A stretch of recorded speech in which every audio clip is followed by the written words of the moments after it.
মুসা আলাইহিস সালাতু ওয়াস সালামের যুগে জন্ম নিয়েছি।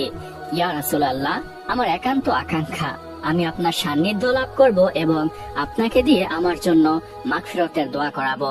তাই আমি মুসা আলাইহিস সালাতু ওয়াস সালামের কাছে হায়াত দীর্ঘ করার জন্য দোয়া প্রার্থনা করি এবং সে আল্লাহর কাছে দোয়া করলে আল্লাহ আমার হায়াত দীর্ঘ করে দেন। আমি তার যুগ থেকে আপনার যুগ পর্যন্ত ঘুমন্ত অবস্থায় ছিলাম, কিন্তু মক্কায় আমার জানা ছিল না আপনি কোথায় বসবাস করেন, যার জন্য মক্কায় এসে আমি অনেক ঘোরাফেরা করি। অবশেষে আমি ক্লান্ত হয়ে পড়ি এবং এই ব্যক্তির বাড়ির সামনে ঘুমিয়ে পড়ি।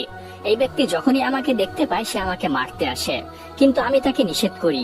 আমি তার কাছে ক্ষমা প্রার্থনা করি, কিন্তু সে যখনই আমার মুখে আপনার নামটি শুনতে পায় সে আমার উপর আক্রমণাত্মক হয়ে ওঠে, আমাকে অনেক আঘাত করে, অনেক অত্যাচার করে, আমাকে খাঁচায় পর্যন্ত বন্দি করে রাখে।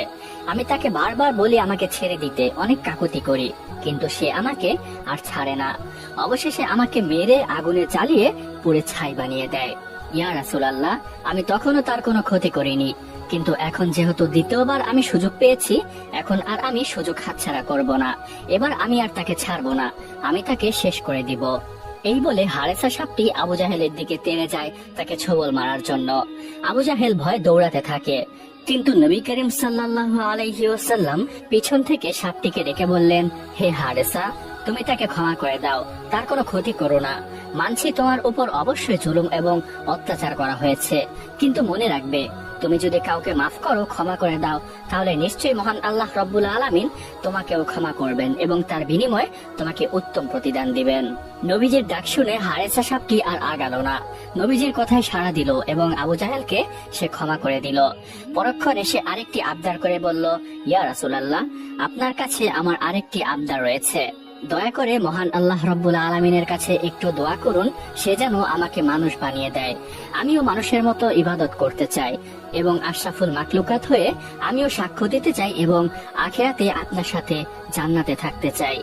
এটা বলার পরে নবী করিম সাল্লাল্লাহু আলাইহি ওয়াসাল্লাম আল্লাহর কাছে সেই হারেসা সাপটির জন্য দোয়া করলেন এবং সাথে সাথে সেই হারেসা সাপটি মানুষ হয়ে গেলেন। মানুষ হওয়ার পরে সে যতদিন বেঁচে ছিলেন ততদিনই নবী করিম সাল্লাল্লাহু আলাইহি ওয়াসাল্লামের খেদমতে ছিলেন। প্রিয় দর্শক, এই ছিল সেই হারেসা সাপের ঘটনা, যে মূসা আলাইহিস সালাতু ওয়াস সালামের যুগে জন্মগ্রহণ করেছিল এবং প্রায় 2000 বছর পর্যন্ত জীবিত থেকে নবী করিম সাল্লাল্লাহু আলাইহি ওয়াসাল্লামের যুগে মৃত্যুবরণ করেন। প্রিয় দর্শক, এই ঘটনাটি পবিত্র কুরআন কারীমে বা কোনো সহিহ হাদিসের বর্ণনা সূত্রে পাওয়া যায় না, কিন্তু লোককথায় এবং কিছু গ্রহণযোগ্য ব্যক্তিবর্গের মুখে এই ঘটনাটি পাওয়া যায়। এই ঘটনাটি এক এক কিতাবে এক এক রকম করে উল্লেখ করা হয়েছে, আর এই ভিডিওতে ঘটনাটি নেওয়া হয়েছে খাসায়েসে আম্বিয়া নামক কিতাব থেকে।